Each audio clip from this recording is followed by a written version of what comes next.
आपको खबर दें कि army chief general Qamar Javed Bajwa से सरबराह पोलियो और साइड बोर्ड क्रिस्टोफर की मुलाकात हुई। ISPR के मुताबिक मुलाकात में पाकिस्तान की इंसदादे पोलियो मुहिम के अज़्म से मुतालिक उमूर पर बातचीत की गई। आर्मी चीफ ने पोलियो के खात्मे के लिए पोलियो हेल्थ वर्कर्स की खिदमात को तस्लीम किया।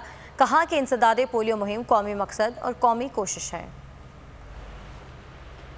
आपको खबर दें कि army chief general Qamar Javed Bajwa से सरबराह पोलियो और साइड बोर्ड क्रिस्टोफर की मुलाकात हुई। ISPR के मुताबिक मुलाकात में पाकिस्तान की इंसदादे पोलियो मुहिम के अज़्म से मुतालिक उमूर पर बातचीत की गई।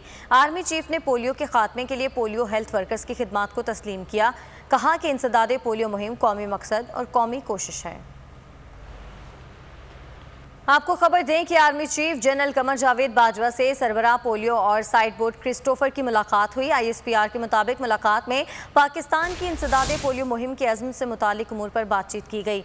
आर्मी चीफ ने पोलियो के खात्मे के लिए पोलियो हेल्थ वर्कर्स की खिदमात को तस्लीम किया। कहा कि इंसदादे पोलियो मुहिम कौमी मकसद और कौमी कोशिश है।